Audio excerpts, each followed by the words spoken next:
Joining us right now, Alfonso Aguilar, appointed by former President George W. Bush to be the first chief of the U.S. Office of Citizenship. He's now president of Latino Partnership for Conservative Principles. Phew, that was a lot. Star Parker, founder and president of the Center for Urban Renewal and Education, a frequent guest. Thank you so much for joining us. Thank you much for having us. So the number of African-American delegates, Star, you've written a piece about this, for the entire out of the 2,400 or so that are here is 18. Why is that? Why do you think that we are seeing a low number? In 2004, it was 164.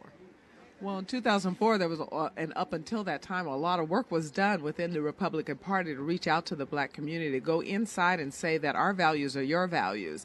They knew that this is the most church community in the country, but yet they were voting for big government, which is inconsistent with the very scriptures that they were hearing on Sunday morning. That is not what is happening right now in this new secular environment, this secular overtake of the Republican Party. It is very hard then to make the case into that wing of the black community that would want to hear the message of freedom. Secular overtake. I think that might be in conflict with what we're hearing, but we can get back to that in just a second. The numbers are equally as disturbing for Hispanics, especially this year with all of the talk about the wall and immigration. Right. Hispanic Catholics largely favor Hillary Clinton 3-1. That's 77% to 16%. Why? Is it immigration? Is it the wall? Well, partly it's immigration, certainly, but frankly, we haven't done our job. Ronald Reagan used to say Hispanics are conservative, but they just don't know it. And he didn't mean it in a condescending way. He meant that if we engage them, they're going to respond favorably. They are conservative. They're pro-life. They believe in the family. But we have to engage them, and we're not showing up in the community.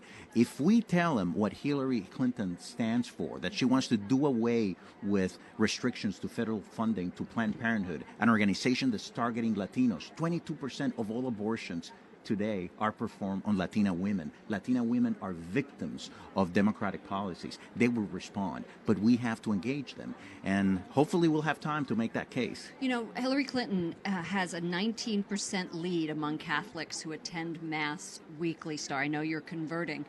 And yet you're saying that the party is very secular while we're seeing one of the most conservative platforms we've ever seen. Why do you think it is? Well, the platform is conservative because the people that are on the platform committees are conservatives, and they had a battle.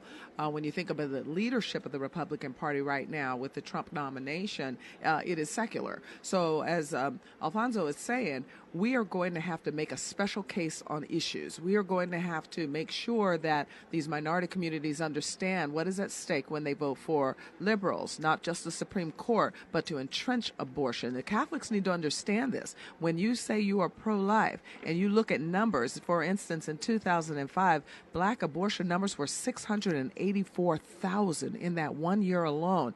Once you start revealing what Hillary Clinton and her party represent, I think that you'll start seeing some people vote their values. And that's what a lot of Catholics say. This is about pro-life, mostly about pro-life, right?